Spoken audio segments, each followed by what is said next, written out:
Merci de nous rejoindre sur la RTNK. Place à présent au journal, mesdames et messieurs. Ouvrons-le par cette actualité. La situation était tendue toute la journée à Nyankézi, dans le territoire de Walungu. Les habitants ont lynché 2 militaires pour protester contre l'assassinat du président de la FEC Nyankézi, Innocent Magala. Reportage Justin Mwamba. Soirée du 15 juillet 2021, la vie s'arrête dans plusieurs coins de Nyangezi. Les habitants barricadent la route, brûlent les pneus et ainsi perturbent le trafic sur la route Bukavu-Ouvira. Ces derniers dénoncent la disparition suivie de la tuerie de Innocent Magala, président de la FEC Nyangezi et président du conseil d'administration de la radio Kamole de la place. Un habitant de Nyangezi explique. Il a été kidnappé hier soir, peut-être avant que le bourron ne s'en aille. Ils l'ont tiré à bout portant et l'ont jeté dans la rivière Chihanda. C'est ce matin, parce qu'à partir d'hier, 18h, la population a commencé à manifester, on a brûlé des pneus, on a barricadé aussi la route nationale numéro 5 et la circulation n'a pas été effective sur le tronçon Bukavu-Ouvira jusqu'à tôt le matin. Et c'est le matin qu'on a ramassé son corps dans la rivière Chihanda. Ils ont pris de l'argent, bien sûr, ils ont pris l'argent de le retrancher de la maison. La mort de Innocent Magala, une perte pour les habitants de Nyangezi, laisse entendre le député provincial David Moubalama. Cet élu de Nyangezi indique qu'il a mené plusieurs plaidoyers auprès des autorités pour trouver une solution durable à ces problèmes. C'était une personnalité très importante, très utile pour le développement de cette entité. C'est vrai, on a tué notre frère, c'est vrai, on a tué des militaires, mais c'est une situation qui date de longtemps à Nyangezi, mais pour laquelle le gouvernement avait tardé à donner la solution. J'en profite aussi par les médias pour les exhorter à l'apaisement, parce que déjà au niveau provincial, il y a vraiment des solutions salutaires qui sont déjà prises par rapport aux problèmes qui se passent. Une délégation de l'armée est déployée sur les lieux pour s'entretenir avec les habitants. Un dialogue qui a calmé les esprits des habitants de Nyangezi.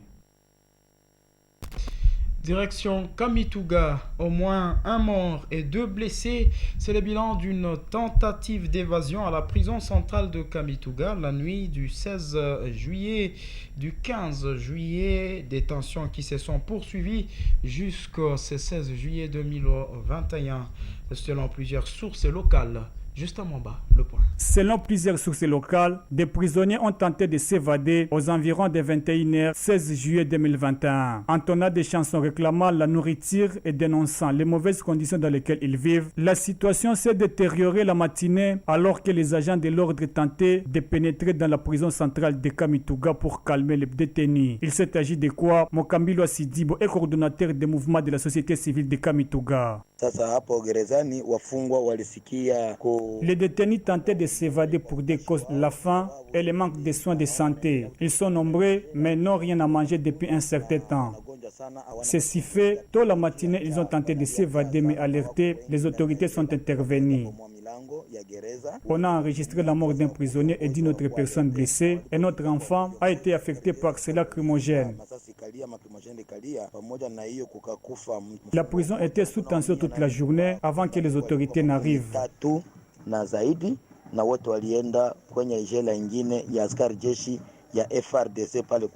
Contacté par la RTNK, le directeur de la prison centrale de Kamituga, Richard Tengue, a confirmé qu'il y avait tension sans pour autant confirmer les morts et blessés. Il a ajouté que la situation est revenue au calme après l'intervention des agents de l'ordre. Depuis 23h de la nuit jusqu'à présent, vous êtes évadés. Ils ont même trouvé la porte et cassé toutes les murs de la prison. Mais la journée est maîtrisée à partir des militaires et des policiers qui ont fait tout moyen pour récupérer quelques-uns pour les mettre à côté de la prison. Pour le moment, nous avons 100 prisonniers. À Kamituga, une trentaine de détenus déjà condamnés ont été transférés à un autre endroit bien sécurisé, confirment les sources locales.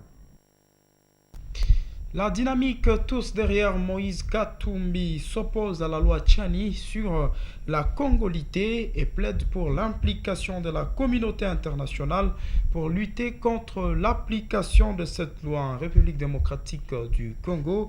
TMK l'a fait savoir au cours d'une marche pacifique organisée à Bukavu et dont le mémorandum a été déposé à la MONUSCO. Reportage Eric Chocolat, charmant.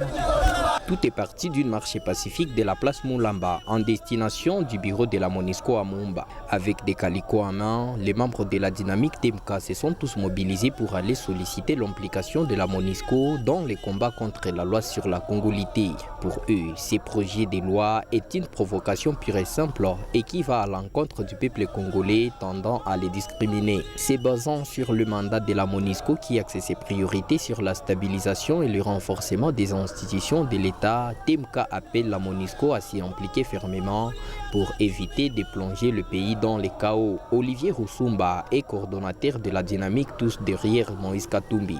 Rappelons que la loi numéro 04/024 du 12 novembre 2004 sur la nationalité congolaise tire ses origines entre autres aux critiques pertinentes formulées par les délégués aux assises du dialogue intercongolais contre la législation congolaise en matière de nationalité, dénonçant cette politique d'écarter l'adversaire le plus fort et le plus aimé par la majorité du peuple congolais à travers ses actions sociales et de développement aux élections de 2023 à travers cette fameuse loi discriminatoire. Rappelons que Moïse Katumbi Chapwe, qui fait peur, est congolais et nul ne peut l'ôter sa nationalité à moins que on organise un nouveau référendum populaire pour adopter une nouvelle constitution. C'est le jeudi 8 juillet dernier que cette loi a été déposée au bureau de l'Assemblée nationale. Depuis lors, son examen pour son probable adoption traîne suite à des fortes agitations qui s'enregistrent. La province du Sud Kivu multiplie des stratégies pour bloquer la route à la pandémie à coronavirus dans la ville de Bukavu. C'est une précision du docteur Claude Baïziré dans un entretien avec le reporter de la radio-télé Ngoma Kivu. Le chargé de communication à la division provinciale de la santé précise que les mesures sont mises en place par la province du Sud Kivu pour freiner le coronavirus. On l'écoute. Souvent, on n'a pas les nombres pareils, mais on voit qu'au fur et à mesure qu'on avance, en tout cas, nous sommes en train d'avoir des cas.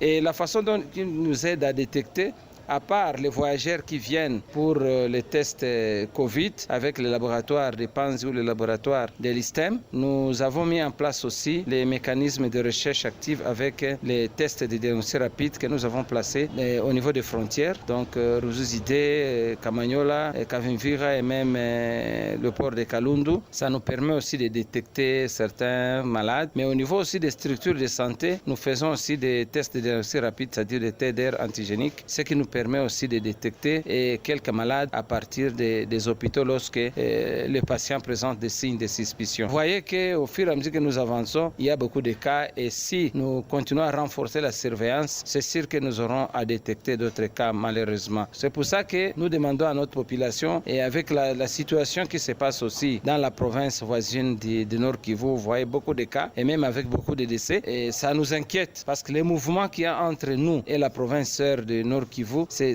un mouvement qui est, je dirais, incontournable. Et vraiment, nous sommes obligés de vivre ensemble.